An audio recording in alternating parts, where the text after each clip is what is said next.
આત્મસિદ્ધિ શાસ્ત્ર સ્વાધ્યાયમાં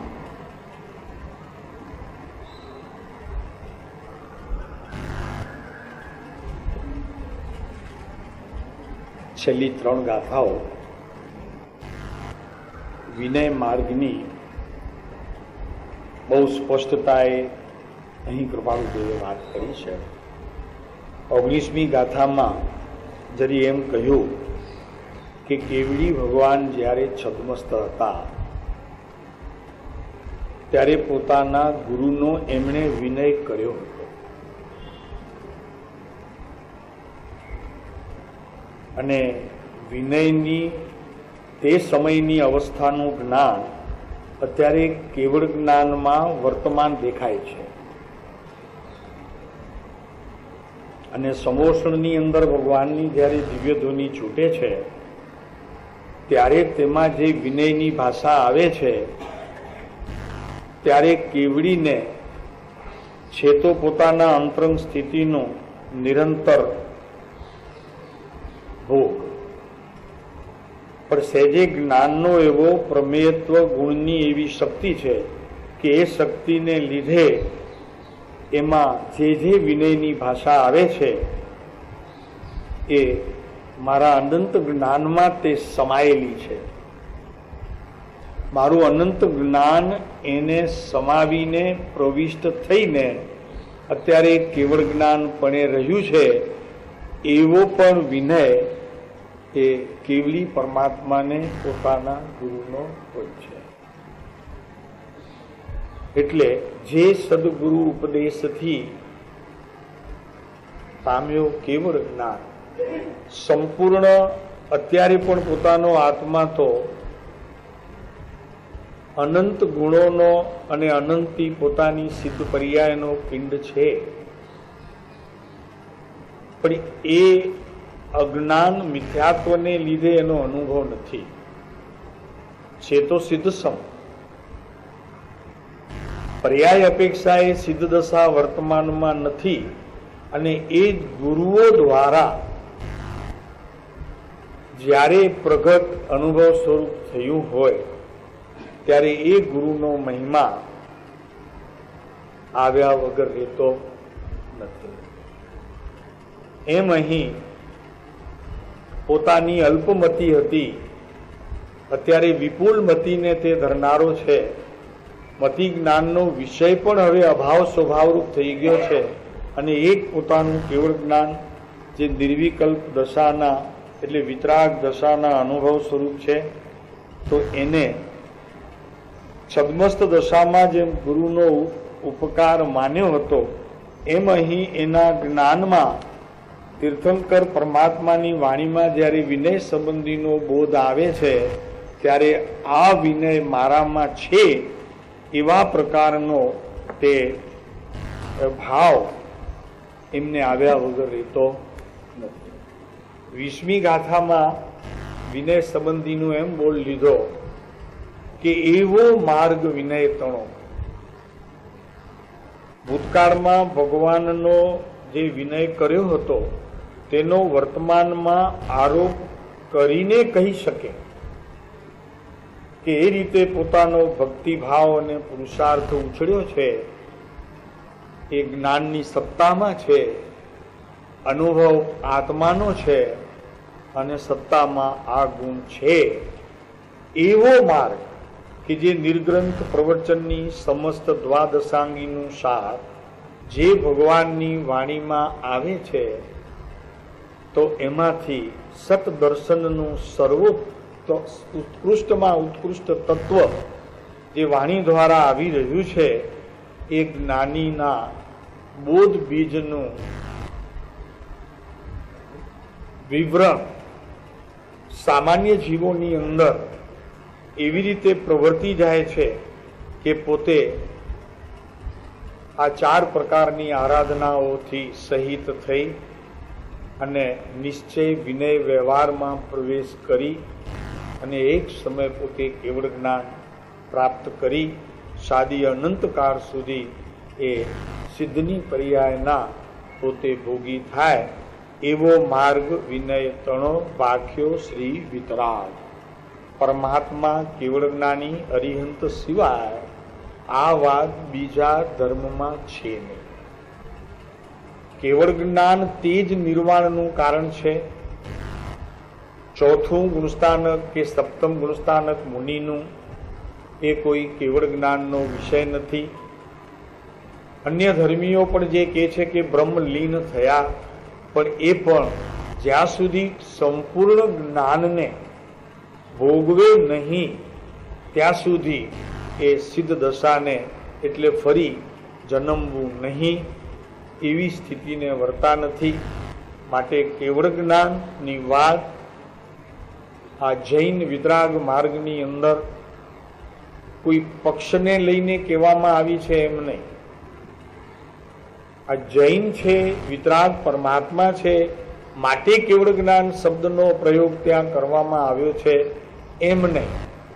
કેવળ જ્ઞાનનો અર્થ છે કે સમસ્ત વિકલ્પોનો અંત, સમસ્ત જ્ઞાનની અનેક પ્રકારે પ્રવર્તતી જ્ઞાનના ભેદોરૂપ અવસ્થાનો અંત, અને એકલું જે આત્મા જ્ઞાનનો જે પિંડ છે બસ એનું પરિણમન. અન્ય ધર્મી પણ એ સ્થાને પહોંચી શકે છે કે જ્યાં પોતાના આત્માનો જ ભોગ છે, અન્ય કોઈ વિકલ્પ નથી. એને અહીં નિર્વિકલ્પ દશા કહેવામાં આવે છે. અને એ કોઈ પણ ધર્મનો જીવ એ કેવળ જ્ઞાનની ભૂમિકામાં પણ એટલું જ કે કેવડી પરમાત્માઓએ કહેલો જે પ્રમાણ છે, જે ગુણસ્થાનક આરોહણ છે, એમાંથી એને પસાર થવું પડે. અને એ પસાર થવાની વિધિ પણ સહજ છે.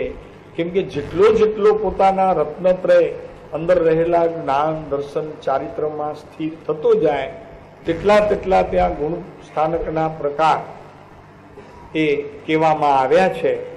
વાસ્તવિકપણે તો તે આત્માની સ્થિતિ છે, ઉત્તરોત્તર વધતી આત્માની સ્થિતિ છે. એને અહીં જૈન પરિભાષાની અંદર ગુણસ્થાનક આરોહણ કહેવામાં આવ્યા છે. અને એ 14મું ગુણસ્થાનક તે કેવળ જ્ઞાનનું છે. વાસ્તવિકમાં 14મું છે, પણ એ 14માં છે શું? તો કે સર્વ જ્ઞાનના વિકલ્પોનો અંત. મતિ, શુદ્ધ, અવધિ, મન પર્યંત એ બધાનો, કેવળ જ્ઞાન શુદ્ધાનો પણ અંત. કેવળ જ્ઞાન છે ખરું, પણ કેવળ જ્ઞાન સંબંધીનો કોઈ પોતાના જ્ઞાનમાં વિકલ્પ માત્ર પણ છે નહીં. એકલું ત્રિકાળી આ પરમાત્મા જે દ્રવ્ય છે અંદરમાં આત્મા, કે જે રત્નત્રયથી પરિપૂર્ણ છે, અનંત ગુણોનો પોતે સ્વામી છે, અને અનંત સિદ્ધ પર્યાયો જેની અંદર પડી છે એનો એ પોતે સ્વામી છે. અને એ સ્વામીપણાનો પોતાને અત્યારે એટલું બધું અંતરમાં સ્થિરતા છે, એને લીધે અહીં કેવળ જ્ઞાન, સિદ્ધ દશા વગેરે કહેવામાં આવે છે. એ અહીં એવો માર્ગ વિનય તણો ભાખ્યો શ્રી વિતરાગ. મૂળ હેતુ એ માર્ગનો, આ મોક્ષ માર્ગનું મૂળ કારણ છે, એટલે કે મુક્તિનું મૂળ કારણ છે.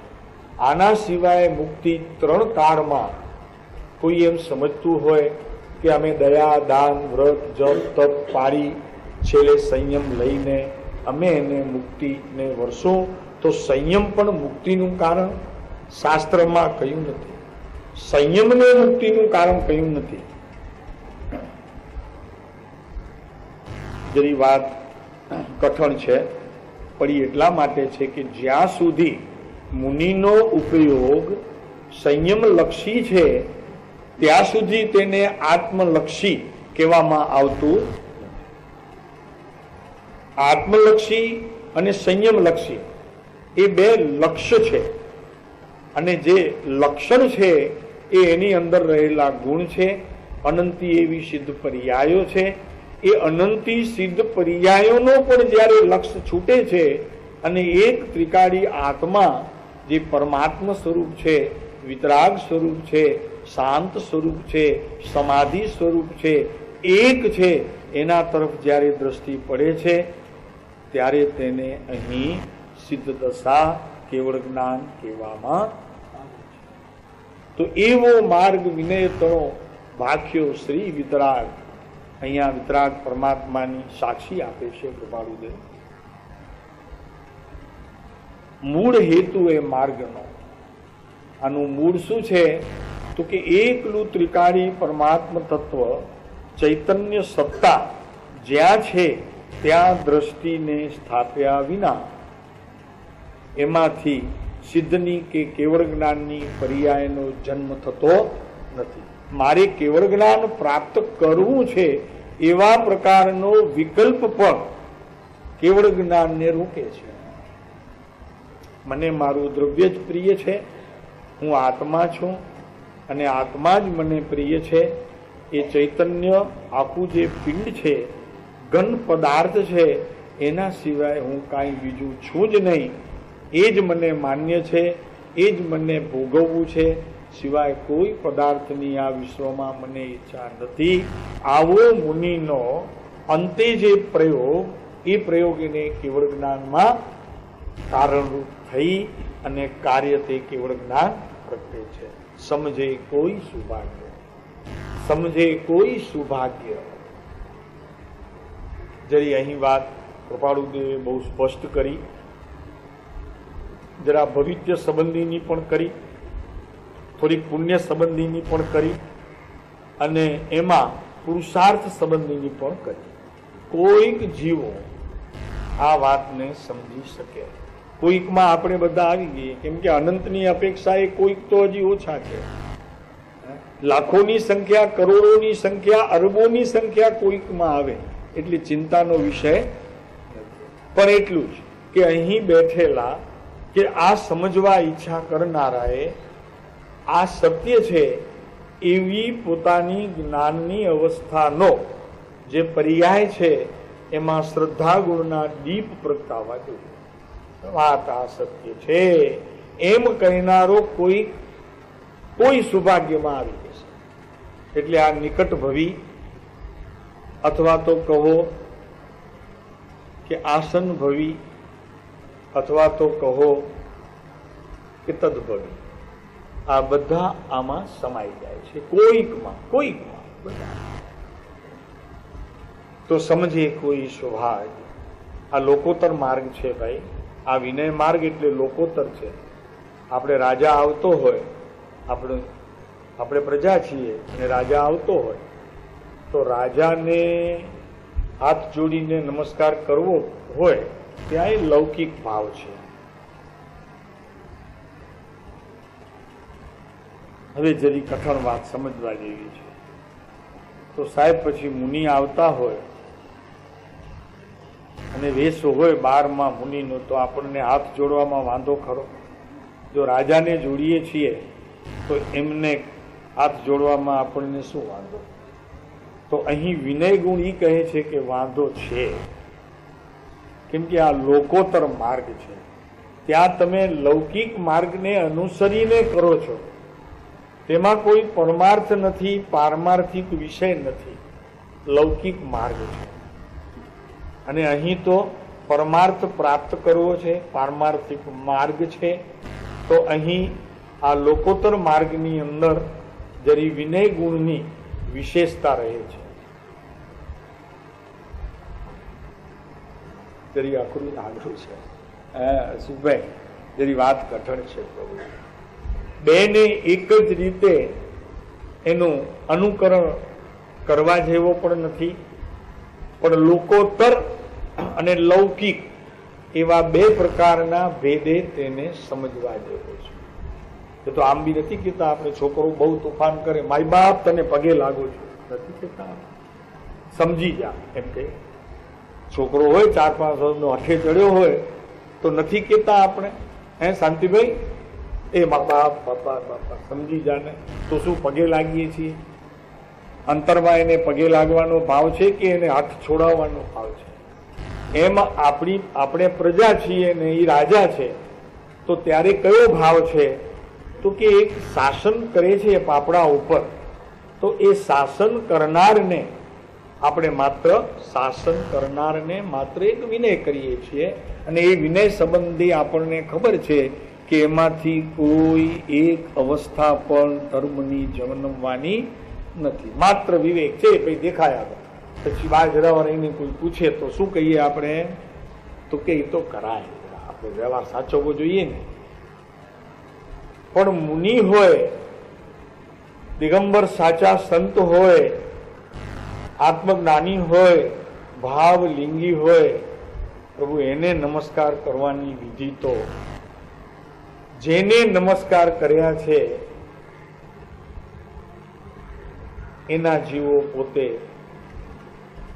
તે સમયની અવસ્થામાં થવાનો એને ચાન્સ છે, થઈ શકે છે, એ વાત છે.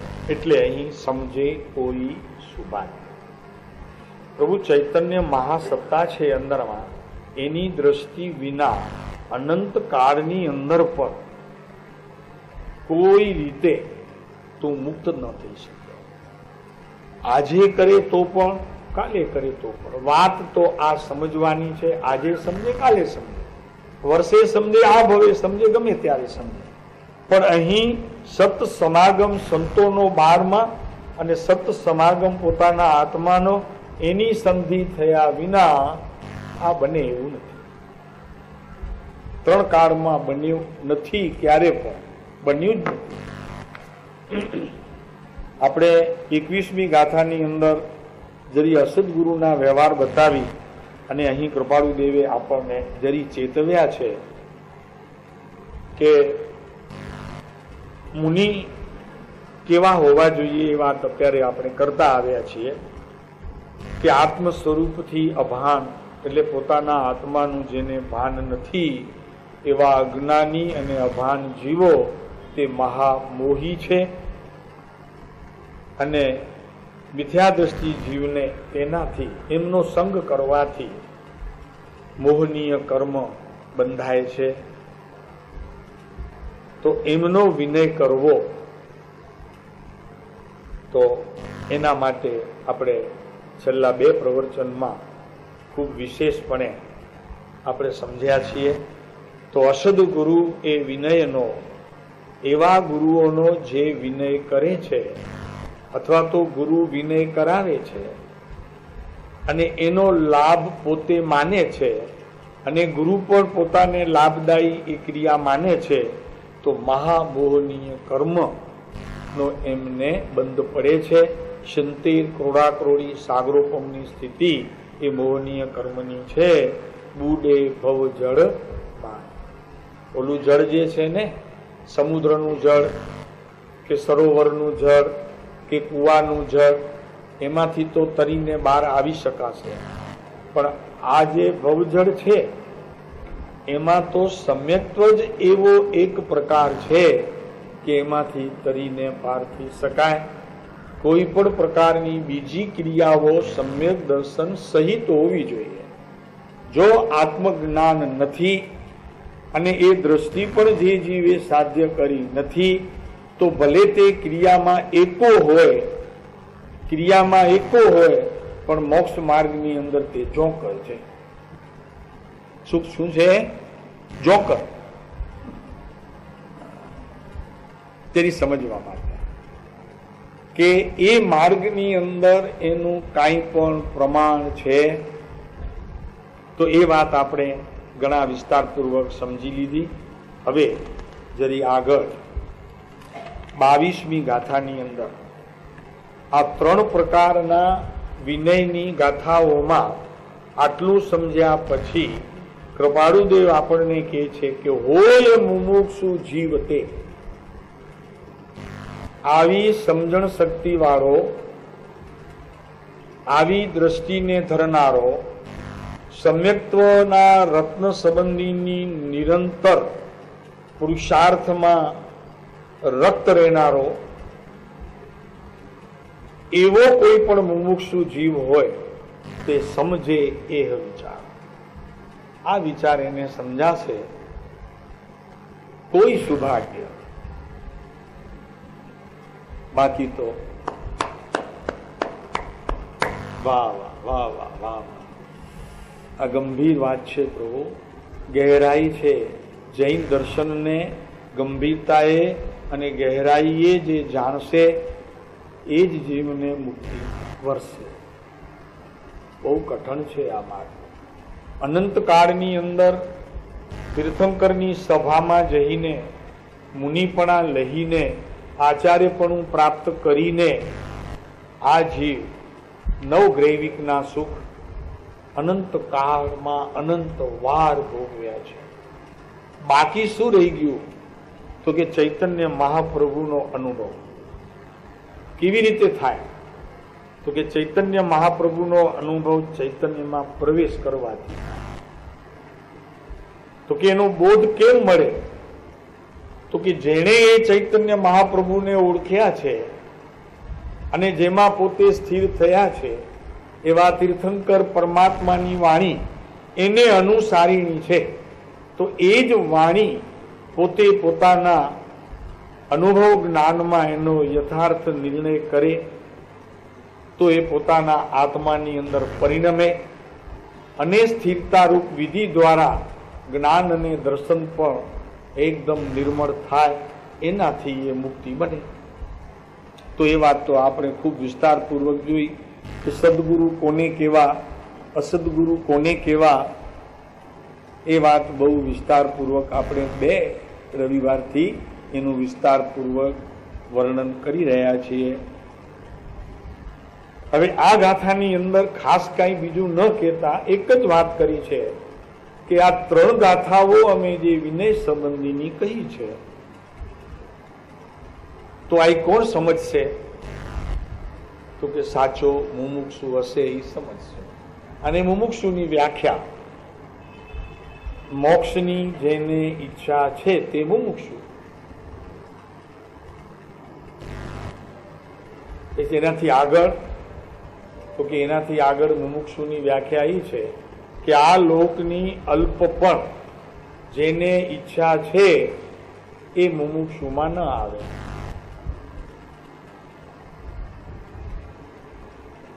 એ અંશ માત્ર પણ આ વિશ્વના પદાર્થોની અંદર જ્યાં સુધી આસક્તિ છે ત્યાં સુધી તે મુમુક્ષુ નામ પામતો નથી. એ તો કૃપાળુદેવે આપણને શીખવ્યું છે. આ પુરુષે આપણને એવું શીખવ્યું ભાઈ કે સર્વ શાસ્ત્રોનો, આગમોનો, સૂત્રોનો, તીર્થંકર પરમાત્માની વાણીનો, અરે એટલું શું પ્રભુ ગુરુ ગૌતમનો આ જીવે સરવાળો કરી અને આપણી સામે એવી રીતે મૂકી દીધું કે આપણને માત્ર બાદબાકી જોવાની. સરવાળા પ્રભુએ કર્યા, આપણને તો બાદ કરતા આવવાનું, કરતા આવવાનું, કરતા આવવાનું. શેષ બચે એ તારું. બાદબાકી કરતા કરતા શેષ બચે એ તારું. એમ આ પ્રભુએ આપણને સાદી ગુજરાતી ભાષાની અંદર એટલી સ્પષ્ટ ચેતવણી પણ ક્યાંક આપી, ક્યાંક નરમાસથી ભાઈ એવી રીતે કરીને પણ આપણને એ ભવી એમ કરીને પણ સંબોધ્યું. અનંતકાળમાં જે નથી થયું એ તારે કરવું છે, એના માટે તને કોઈ બીજો પુરુષ શોધવો નહીં પડે, અમે બેઠા છીએ.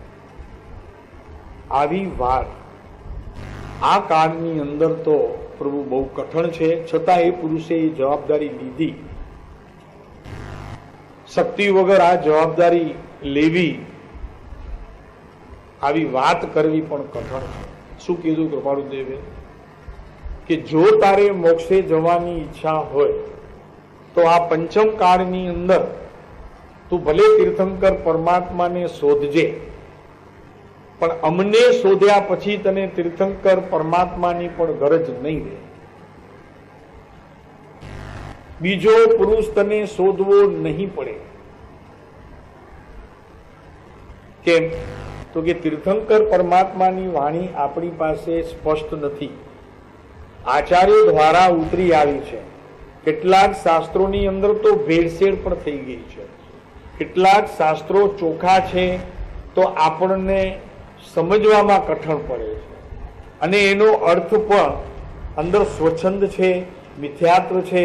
એને લીધે આપણે આપણો મનગમતો અર્થ કરીએ છીએ, આપણને ગમતો અર્થ કરીએ છીએ, જે ગમે છે તે. અને જે નથી આપણાથી થઈ શકતું એને આપણે નહીં આમ નથી કહેવાનો આશય, એમ કરીને એને આપણે જતું કરીએ છીએ. જ્યારે આ પુરુષે આ આત્મસિદ્ધિ શાસ્ત્રની અંદર 6 પદની વાત શું કરી પ્રભુ, આખો મોક્ષ માર્ગ અહીંયા ચોથા કાળથી ઉતરી દીધો. જે બોલા સ્વપ્ના ઉતારે છે ને, હમણાં ઉતારશે ને પરિસરમાં 14, એમાં 14 ગુણસ્થાનક સુધીની આખી વાત એમણે આ રીતે આત્મસિદ્ધિ શાસ્ત્રની અંદર 6 પદ કહી અને ઉતારી. 14 સ્વપ્ન આવે છે માતાજી. કેટલા સ્વપ્ન આવે છે પદમસિંહભાઈ? 14 ને સ્વપ્ન 14 ને. તો આ આત્મસિદ્ધિની અંદર આ 14 સ્વપ્નાની વાત પણ સત્ય રૂપે, ઓલા સપના છે, સવારે જાગો ત્યારે કાંઈ ન હોય, પણ આ તો સત્ય હકીકત વાસ્તવિક એવા 14 સ્વપ્નાની વાત, 14 ગુણસ્થાનકની વાત આત્મસિદ્ધિની અંદર એ પુરુષે યથાર્થપણે મૂકી છે. તો આ લોકની અલ્પ પણ ઈચ્છા જેને હોય તે મુમુક્ષુ નહીં, બિલકુલ. પરમ દૈન્યત્યની ઓછાઈ, અહીંયા વિનય ગુણ લીધો. જેને અંશે પણ વિનય ગુણ હજી પોતાના પરિણામની અંદર પરિણમ્યો નથી, પોતાના જ્ઞાન સ્વભાવની અંદર એનો નિર્ણય થયો નથી, એ વિનય ગુણ કેવો છે એની શાસ્ત્રોક્ત વિધિથી પોતાને અભ્યાસ પણ થયો નથી, એને અહીં મુમુક્ષુ કહેવામાં આવતા. તો આ લોકની અલ્પ પણ ઈચ્છા, પરમ દૈન્યતાની ઓછાઈ. અને ત્રીજો બોલ આકરામાં આકરો, કે એ જીવ મુમુક્ષુના પ્રકારમાં આવતો નથી કે જેને પદાર્થનો સાચો નિર્ણય નથી. પદાર્થ કહું આત્મા, આત્માનો સર્વ વિભાગથી, સર્વ ચારે કોણથી આત્મા કેવો છે, આત્મા શું છે, આત્માની અંદર ગુણ કેટલા છે, આત્માનું પરિણમન કેવું છે, પરિણમનના સમયે તે આત્માની શું સ્થિતિ છે,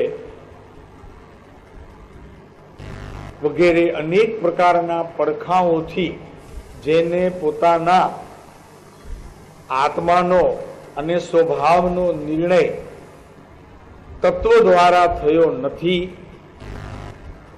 એને અહીં કૃપાળુદેવે પદાર્થનો અનિર્ણય જેને છે તે મુમુક્ષુ નથી. ઘણા બાદ થઈ જાય, મોટી મોટી સભાઓમાંથી બધા બાદ થઈ જાય. આ 3 વાત કૃપાળુદેવે એવી કરી છે.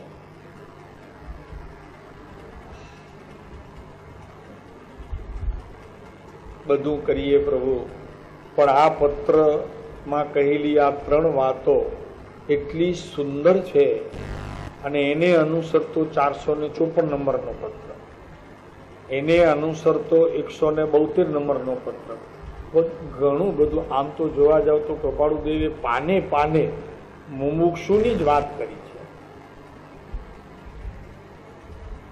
થવું હોય તો શું કરવું, નથી તો એમાં કયો દોષ કાઢવો તો આપણે મુમુક્ષુ થઈ શકીએ, વગેરે ઘણી બધી વાતો ત્યાં કૃપાળુદેવે કરી છે. આખા વચનામૃતની અંદર આ વાતની બહુ મુખ્યતા છે કે મુમુક્ષુપણું કેમ પ્રગટે, અત્યારે નથી તો મારામાં કયા દોષ છે, એ દોષ જવાનો માર્ગ શું, એ પણ કૃપાળુદેવે બતાવ્યું છે કે આ દોષ જવાનો માર્ગ આ છે.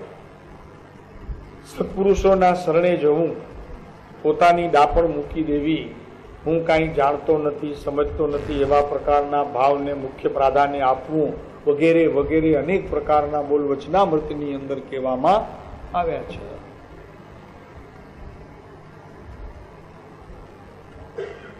તો અહીં કે છે કે હોય મુમુક્ષુ જીવ તે સમજે એહ વિચાર. અહીંયા વળી વિશેષ કીધું.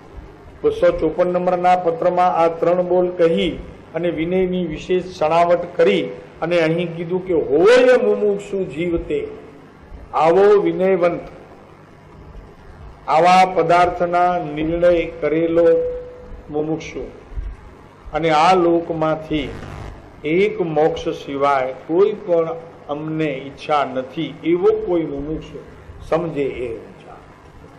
અને પછી બીજી ગાથામાં, બીજી લીટીમાં એ જ ગાથામાં કે હોય મતારથી જીવતે અવળો લે નિર્દાન. અવળો લે, આ કોઈ પણ વાત એને શ્રદ્ધામાં બેસે નહીં, એનો અવળો નિર્ધાર. પછી બીજું કંઈક લે એમ નહીં.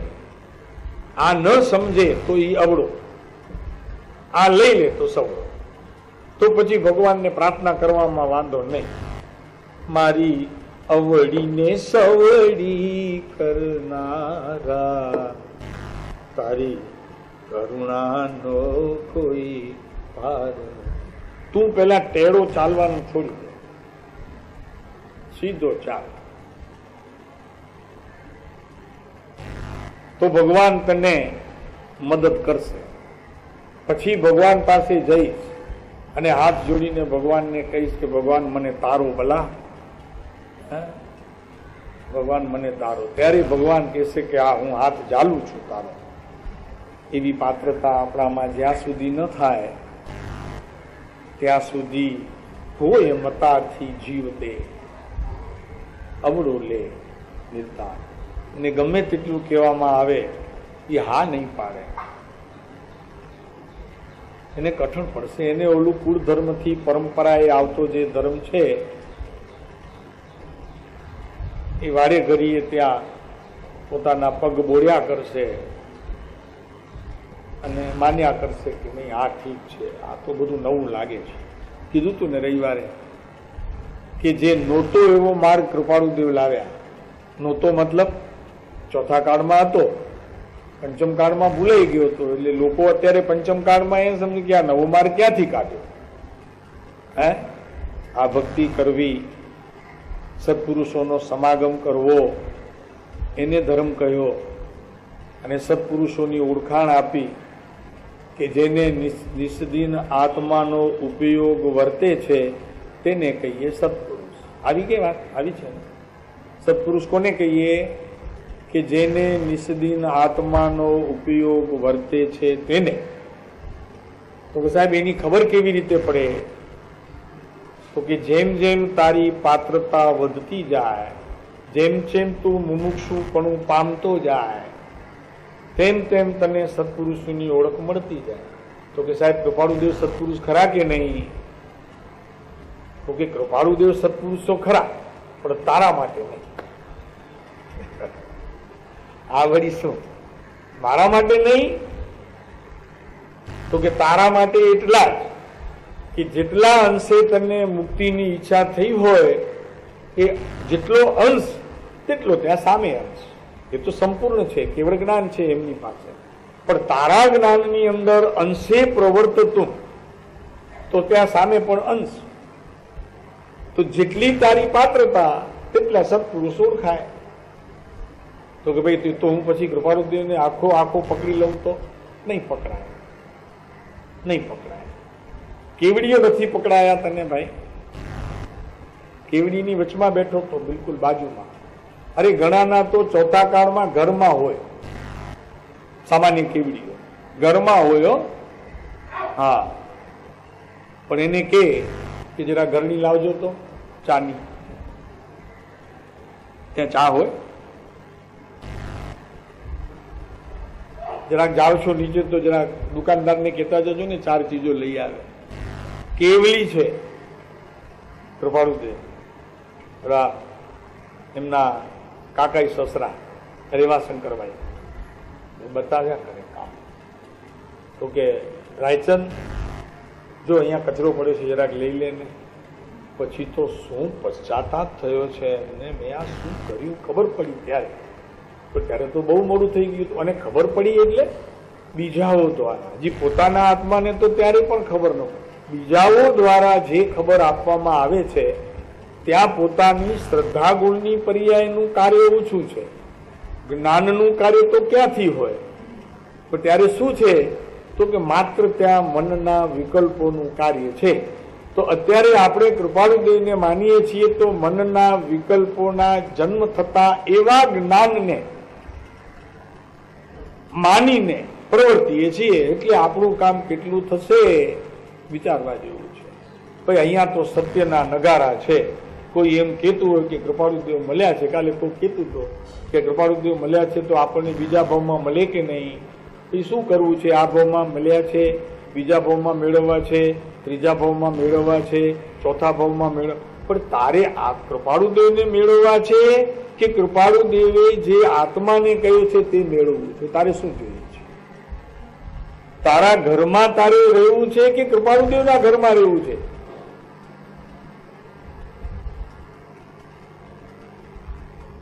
ક્યાં રહેવું? તો બધા આપણે તો કૃપાળુદેવના ઘરમાં રહીએ ને, તો કૃપાળુદેવના ઘરમાં તને રહેવા નહીં મળે. તો કે સાહેબ આટલી ભક્તિ કરીએ, આપણું સમર્પણ, આટલી અર્પણતા, તો આપણને સ્થાન ના આપે? તો કે ના, એ ના આપે.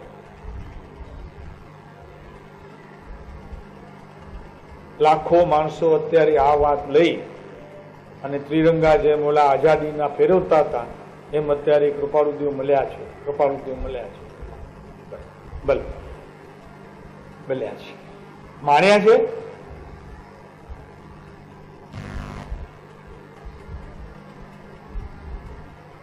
તો સાહેબ થોડુંક તો માર્ક આપો. ભાઈ અમે તો એક પૈસો માર્ક આપતા નથી, અમે કોણ માર્કો આપવા વાળા?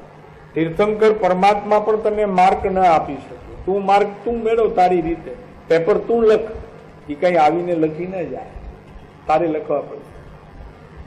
હા, એમને તું હૃદયમાં રાખીશ તો જરાક સારા લખાશે, એ વાત ખરી, પણ લખવા તો તારે જ પડશે. કોકના લખેલા, કોકના કહેલા, કોકના માણેલા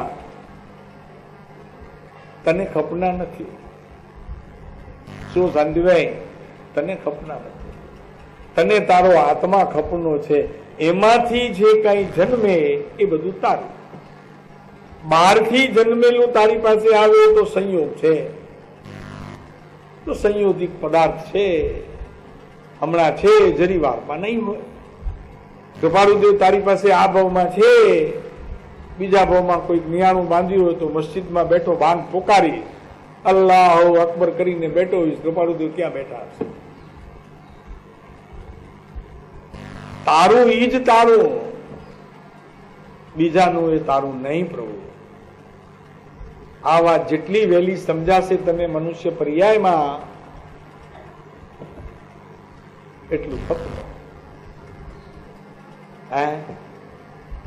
અનંતકાળ થયો પ્રભુ, અનંતકાળમાં જૈન દર્શનની અંદર પણ તું અનંતવાર આવ્યો. એમ અનંતવાર અન્ય ધર્મોમાં પણ તે જન્મ લીધો કે જ્યાં તીર્થંકર પરમાત્મા નહોતા, પણ કોઈ પુણ્ય તારું બહુ વિશેષ કરીને બહાર પ્રગટ્યું તો અત્યારે આ બધું ભેગું થયું. એમાં સંતોષાઈ જઈશ પ્રભુ કે આગળ વધીશ? એમ કે છે કે એવો માર્ગ વિનય તણો સમજે કોઈ સુભાગ્ય, એમ અહીં હોય મુમુક્ષુ જીવતે સમજે એહ વિચાર. વાત નથી સમજવાની, આશય સમજવાનો છે. આશય જ્યાં સુધી નહીં પકડાય ત્યાં સુધી વાત તો શબ્દોથી રચાયેલી છે. એ તો હમણાં વહી જશે, બહાર ઉભો થઈશ એનાથી પહેલા તો બધી વહી ગઈ હશે, પણ જેટલો ભાવ પકડાયો હશે એ તારા કામનું છે, એ ખપનું છે.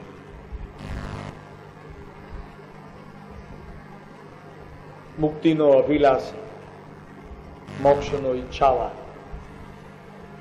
વૈરાગ્યથી ભરેલો, સંસારના ત્રાસથી કંટાળેલો, ક્યાંય ચેન ન પડે એવી અંતરંગ સ્થિતિ, ચેન ન પડે. કૃપાળુદેવનું એક પત્ર નથી, 133 વાંચજો તો ખરા, વિચાર આવશે. વિચાર આવશે કે આવી સ્થિતિ જ્યારે થાય ત્યારે તે જીવ દર્શન પરિસરમાં આવે, અને દર્શન પરિસરના પ્રવેશ વગર આ મોક્ષ માર્ગની વાત જ સમજાય. એ પરિસરમાં આવવું જોઈએ, અને એના માટે 133 વચનામૃત, 133 કેટલા 33 કે 34 એવું કંઈક છે.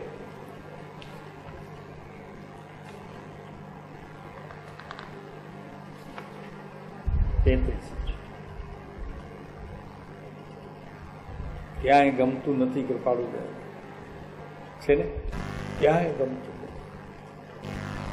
નથી. સૂવું ગમતું, નથી ઉઠવું ગમતું એટલે કે જાગવું ગમતું, નથી દિવસ ગમતો નથી રાત ગમતી, ન ચાલવું ગમે છે ન બેસવું ગમે છે, નથી લક્ષ્મી ગમતી નથી અલક્ષ્મી ગમતી, નથી ખાવું ગમતું નથી પીવું ગમતું, નથી સૂંઘવું ગમતું નથી ચાખવું ગમતું, નથી સ્પર્શવું ગમતું, મૌન પણ ગમતું નથી. કેટલા બોલ લીધા છે, અધિક શું કહીએ.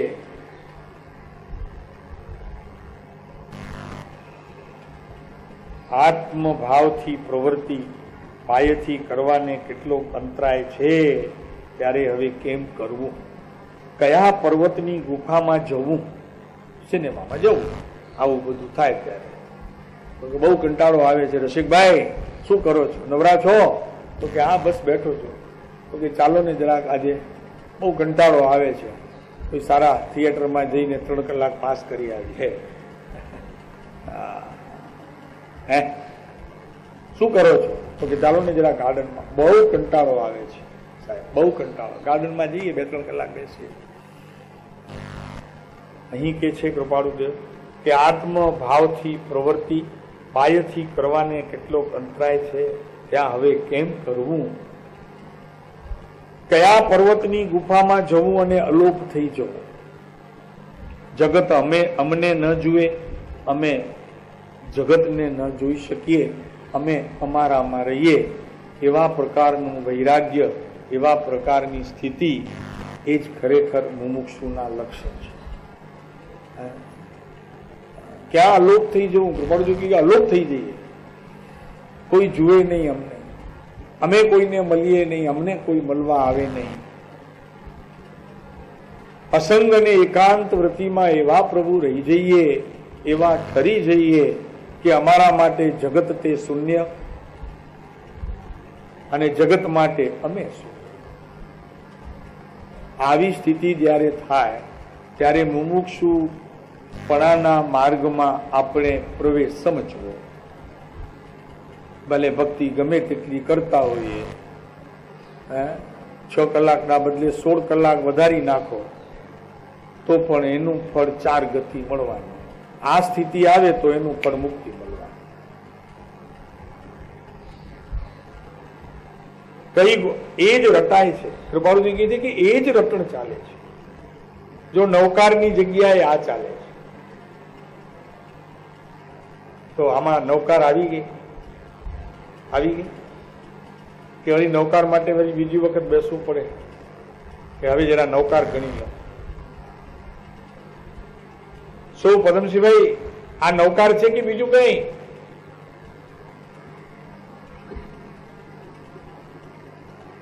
ઉદાસ ઉદાસ જગતથી ઉદાસ, જગતથી તો ઉદાસ, પણ પોતાના વર્તમાન જ્ઞાનની પર્યાયથી પણ ઉદાસ, એકલા જ્ઞાનથી આનંદિત, પણ જ્ઞાનની પણ પર્યાયો એનાથી પણ ઉદાસ છે. આ સ્થિતિ જ્યાં સુધી ના આવે ત્યાં સુધી મુક્તિની વાત જ રહે છે.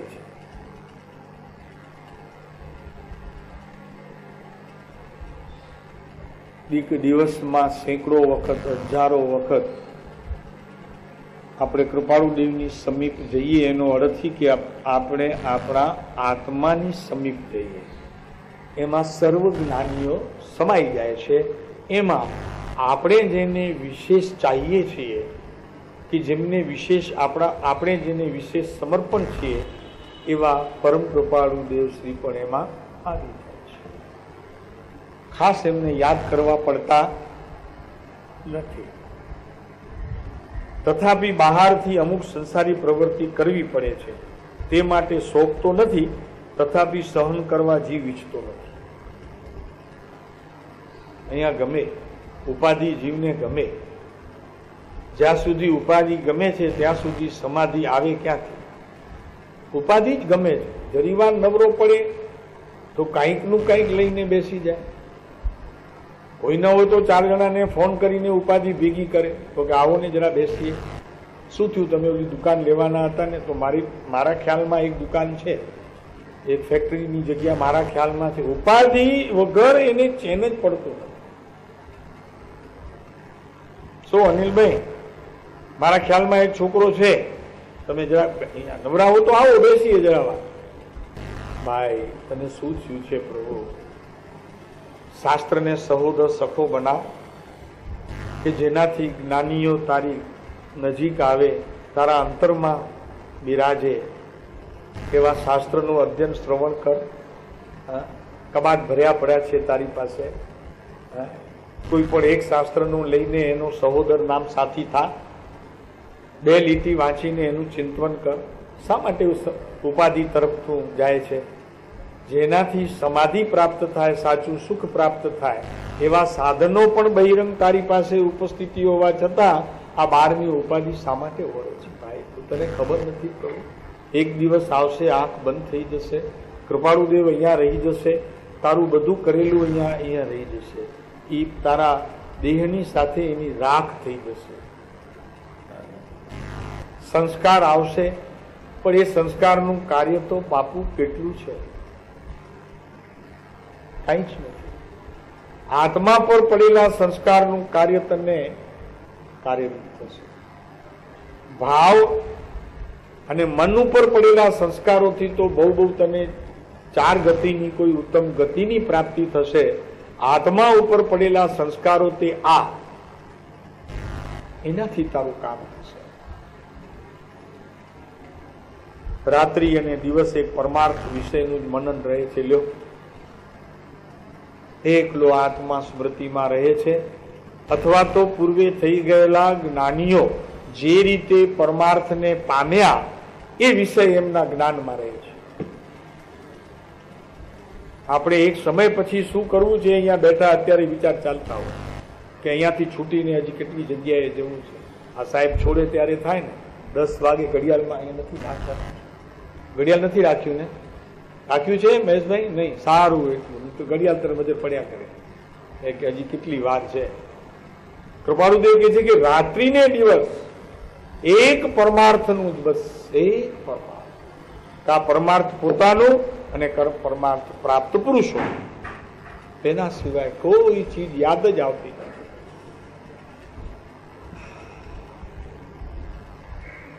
અમુક કામથી ઉત્પન્ન થઈ છે ઉપાધિ, અને તે ઉપાધિ માટે હવે શું થશે એવી કોઈ કલ્પના પણ કરતી નથી. ઉપાધિનું કામ કરશે એ સંબંધીની કલ્પના કરી અને નિર્વિકલ્પ એવા આત્માને ભૂલવું, પ્રભુ અનંતકાળના ભવભ્રમણમાં જવા જેવું છે, એવી ભૂલ જ્ઞાનીઓ ન કરે અને ન કે કરે નહીં ને કે નહીં.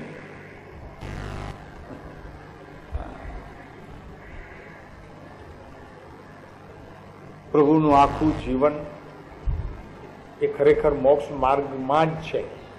ગમે ત્યાંથી ગમે તે ખોલી લેવા છે.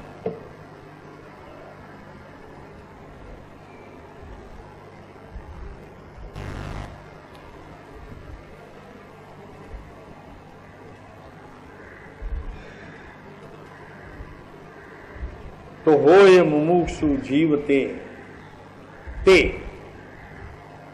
જે આ પ્રકારની વિચારણામાં રોકાયો છે. નિરંતર પરમાર્થ સંબંધીનું જ પોતાને લક્ષ્ય છે, એ સંબંધીનું જેને વિચાર છે, એ સંબંધીના જ કાર્યમાં પોતે સારા દિવસ અને રાત્રિ સંબંધી રહે છે. એ સંબંધીમાં રહેલા મુમુક્ષુઓનો જ સંગ કરે છે, અને એ પ્રસંગને અનુકૂળ જેટલા સ્થાન નામ ક્ષેત્ર છે તે ક્ષેત્રોમાં જાય છે, અને એને અનુસરતો પોતાનો જે સમય કાળ એને ઘડિયાળના એટલે પ્રવર્તતા કાળની સાથે મેળવે છે. પ્રભુ એ પુરુષોને, એવા જીવોને અહીં કૃપાળુ દેવે ધન્ય કહ્યા છે, એને ધન્ય કહ્યા છે.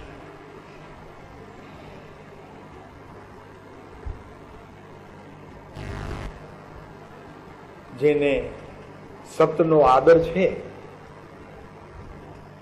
એને અસતનો સંગ કેમ ગમે? સતનામ આત્મા, એનો જેને આદર છે એને કુસંગ કેમ ગમે, કુસંગીઓ કેમ ગમે? આ ગમે છે તો એ સૂચવે છે કે હજી મોક્ષ છેટું છે, મુક્તિ છેટી છે. ભલે કેવલી બાજુમાં બેઠા હોય ને સમોસણમાં જઈ કરીને તું દીક્ષિતપણે આચાર્ય પણ થયો હોય, જો આ વસ્તુઓ અત્યારે તારામાં નથી,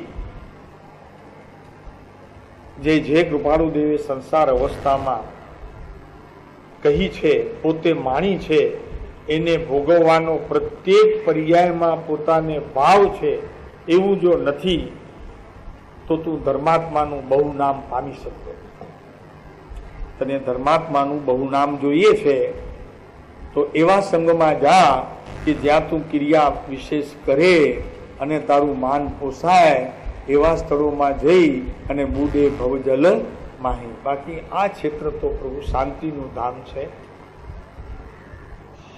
જ્યાં ઉદાસીનતાનો વાસ છે ત્યાં પ્રભુનો વાસ છે. જ્યાં મનની શાંતિ છે, જ્ઞાનની ગહેરાઈ છે, એની ઊંડાણ છે, વૈરાગ્યથી નીતરતો વ્યવહાર છે, ત્યાગમાં આ વિશ્વની અંદર મારું કાંઈ જ નથી એવો ભાવ છે,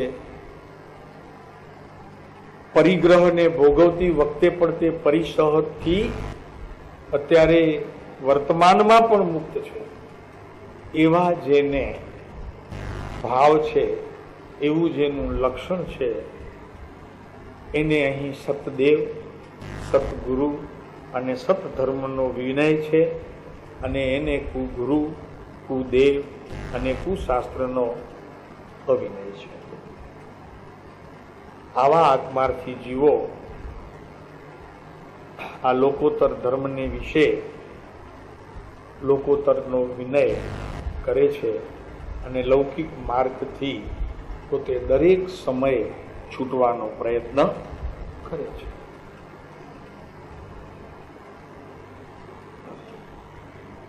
ગાથા 22માં આ જ પ્રકારનો ભાવ અત્યારે પૂરો થયો છે.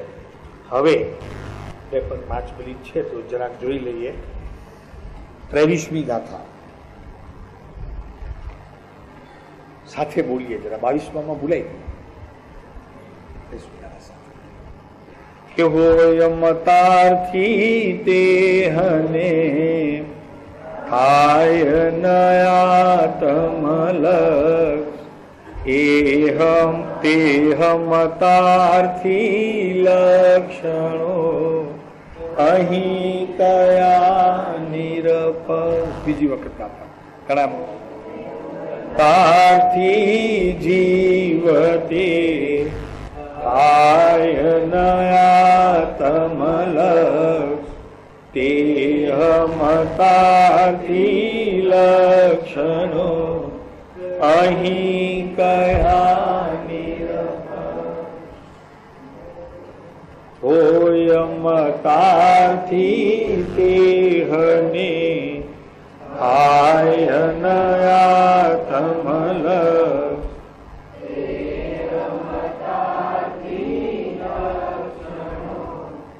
અહીં કયા નિરપક્ષ. જેને પોતાના મતના પ્રયોજનને સિદ્ધ કરવું છે, મતાગ્રહ મૂકવો નથી, કદાગ્રહ છોડવો નથી, પોતાની વાતની જેને પકડ છે, તેવા મતાર્થી માનાર્થી જીવો છે, એને અહીં આત્માનું લક્ષ્ય કદી થાય જ, એને આશા છોડી દે.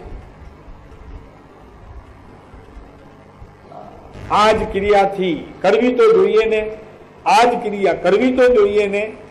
આપણે જન્મ્યા છીએ કુળધર્મમાં, આપણું આ ગચ્છ છે, આપણું આ પૂછ છે, આટલી પૂંછડીઓ છે, કરવી તો જોઈએ કે નહીં, કરવું તો જોઈએ કે નહીં. એવો આગ્રહ કરનારાઓને આ ગાથા ચેતવણી રૂપ છે. કૃપાળુદેવે કરવાનું શું એ તો કહી દીધું બધું 22મી ગાથામાં, કે શું કરવાનું છે એ તો કહી દીધું. હવે જે એવા આગ્રહી જીવો છે એને અહીંયા વાત કરે છે કે એને કદી આત્મલક્ષ નહીં થાય. ગમે તેટલો ક્રિયામાં પડ્યો હશે ને, આખો દિવસ સવારથી તે રાત સુધી ઉપાશ્રયમાં પડ્યો હોય તો પણ એને આત્માનો લક્ષ્ય નહીં થાય. વાત કરશે આત્માની, લક્ષ્ય નહીં બનતા. તો કે જેને પોતાના મતના પ્રયોજનને સિદ્ધ કરવું છે અને મતાગ્રહ કદાગ્રહ આગ્રહ જેને મૂકવા નથી તેવા મતાર્થી એટલે કે માનાર્થી જીવો એને કદી પણ આત્માનું લક્ષ્ય થશે.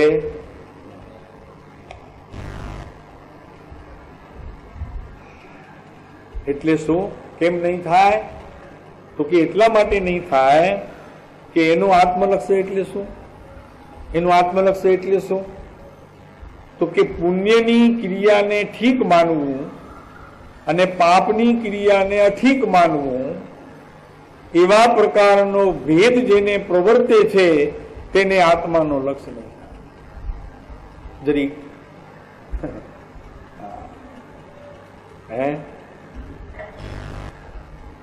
પુણ્ય તે ઠીક છે અને પાપ તે અઠીક છે, એવા પ્રકારનો જે ભેદ કરે છે, માને છે, તેને અહીંયા આત્માનો લક્ષ્ય નહીં થાય. તો કોને થશે? તો કે પ્રભુ આત્મા તો નિર્દોષ લક્ષણ વાળો છે. એવી ભેદ અવસ્થાને આત્મા કદી ધરતો નથી, એ પ્રકારે પોતાને કદી માનતો પણ નથી અને માને મનાવનારને પણ માનતો નથી. એવું જે માને મનાવે એને પણ માનતો નથી.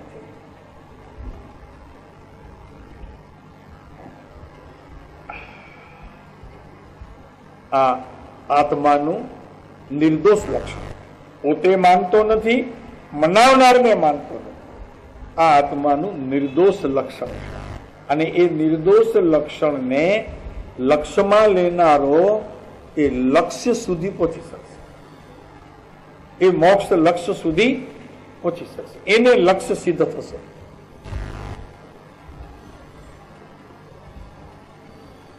વિશેષ કેવા છે, સમય થઈ ગયો છે. હવે આ ગાથા ફરી આપણે જ્યારે કેટલા સમય પછી ભેગા થઈશું એ તે આપણી પરિસરમાં કહી દઈશું. હમણાં તારીખ નક્કી નથી થઈ, પણ હવે આ સેશનનો આ રવિવારે આ યશોધન હોલમાં આજનું પ્રવચન તે છેલ્લો પ્રવચન છે. ફરી જ્યારે 2-2.5 મહિના પછી, જ્યારે 3 મહિના પછી મળીએ ત્યારે એની જાહેરાત કઈ તારીખે મળવાના છીએ એની જાહેરાત પરુષણ પર્વની અંદર ત્યાં કરવામાં આવશે. અત્યારે કહી દે, પણ અત્યારે નક્કી નથી કર્યું એટલે જરી થોડુંક તમારે ત્યારે પરિસરમાં કહેવામાં